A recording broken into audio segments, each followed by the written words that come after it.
Salam əzizlərim, biz Səlimlə gəldik. İzləyicilərim bilir ki, bu mənim Səlimimdir. Əqli əngəlli, nitq və qabiliyyətinə məhrum yer üzünün mələyidir. Bəlkə icra hakimiyyəti bilmir, amma icra hakimiyyəti bilir, çünki özünü də ora aparmışdım.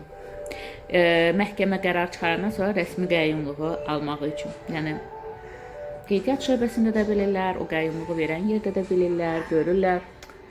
Və Fərhad Hacıyevin məsuliyyətsizliyi üzündən mələyin anası yıxıldı, bir əməliyyat keçirdi. Birində keçirdəcək borc xərci girdi. Bu mələyin yeməyindən, boğazından kəsilib bu borc xərci veriləcək. Hələ də mənim oğlum mənə görə əziyyətdədir. Niyə? Çünki mən onu sosiallaşdırırdım, görənlər, bilənlər bilirdi, hər yana aparırdım. Amma 27 noyabrdan ev dustaqlığına qeyri-ixtiyari mümkündür. Anamı da göstərərdim, anam şəkil çəkdirməyə xoşlanmır, video çəkdirməyə də. Yəni, mən onu insan hüquqlarını pozub kənardan çəkə bilmərəm. Rəşad müəllim də gözlərini açsın. Əgər Elnurə xanım və yaxud hər hansı bir şəxs bunu Rəşad müəllimə göstərsin. Hüseyin müəllim də gözlərini açıb baxsın. Mənim oğlum sağlam olsaydı, Fərhad kimi Fərhaddan da gözəl vəzifələr tutardı. Hələ sizlərdən də gözəl vəzifələr tutardı. Amma mən oğluma deyərdim ki, oğul vəzifədə olanda məsuliyyətli ol. Məsuliyyətli olmadınsa, sənin xəta oldusa, get halallıq istə. Hər şey et ki, o insan səni bağışlasın. Bəlkə də mənim tərbiyəm düzgün tərbiyə deyil, amma mən özümə rəhmət qazanmaq istərdim. Baxın. O sizi tərifləyən xanım da, sizin tərəfinizdə olan da toxunacdan nə xəbəri, bilmirəm övladları var ya yoxdur və yaxud varsa sağlamdır. Amma görüb bu uşağı tanıyır, o da tanıyır. Sizi elə tərifləyir ki, Rəşad müəllim, mən də sizi mələk bilirdim. Amma o, əvvəlkində dediyim kimi, yoldaş Stalin bilmir.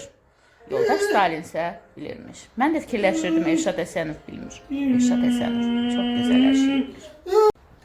O xanım utanmadan deyir ki, prezident səni gözləyir. O xanım sizin şəxsiyyətə pərəstiş rejiminin işçisidir. Buna da prezidentimizə biz çatdıracağıq mütləq olaraq. Dövlət bizim qeydimizə qalır. Bəli, ehsanlar, köməklər filan edirsiniz, amma bunu siz yox. Dövlətin ayırdığı, prezidentimizin ayırdığı pullarla da cəmaat elə bilir ki, Rəşad müəllim mövcudindən eləyir. Xeyr, səlahiyyətindədir icra hakimiyyətinin az təminatlara kömək etmək və bunun üçün dövlət pul ayırıb odur. O xanım kimlər tərifləməsin sizi. Fərhad Hacıyevi cəzalandırın. Cəzasına nail olacam.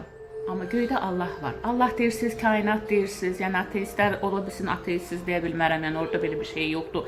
Deyirsinizsə, yəni ki, varlığa inanırsınız, axı göydə Allah var.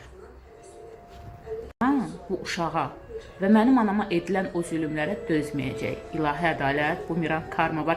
Sadəcə insanlar o ilahi qüvvədən gələn mükafatı anlarlar.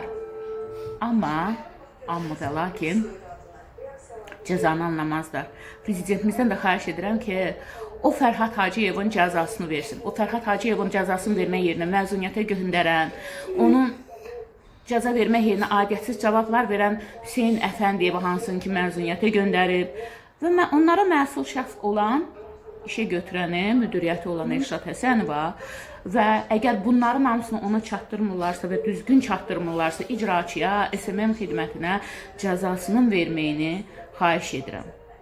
Onsuz da mən bu gedişlə beynəlxalq təşkilatlara, Azərbaycanda Yasamal İcra Hakimiyyətinə, Bakı İcra Hakimiyyətinin, Yasamal İcra Hakimiyyəti başçısı başda olmaqla işçilərinin və Bakı İcra Hakimiyyətinin şəhər təsərrüfat şöbəsi müdürünün cəza yerinə təmin olunub deməsi cavablarına görə beynəlxalq təşkilatlara müraciət edəcəm ki, necə bu icra hakimiyyətləri vətəndaş hüququnu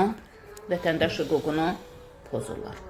Yəni, hələ ki gec deyil, Rəşad müəllim cəzan verin. Elnurə xanım və yaxud kim baxırsınızsa, dəqiqliklə göstərin. Bəlkə Rəşad müəllim bu uşağı tanımır, bu cavan oğlanı. Bu cavan oğlan da hüquqşünas da ola bilərdi, hərbçi də ola bilərdi, vəzifədə də ola bilərdi. Amma mən deyərdim ki, vicdanla, məsuliyyətlə yanaş. Əgər sənin işçindən şikayət gəlibsə, onu məsuliyyətlə araşdır. Əgər o məsuliyyətsizdirsə, o anlamırsa, onu izah elə, cəzasını ver ki, haqqa girməyəsən, vətəndaşı əzməyəsən, insan hüququna tapdalamayasan. Mamam açılır. Mələyim, mənim cənnət açar, mənim cənnətə onsuz da bronum var.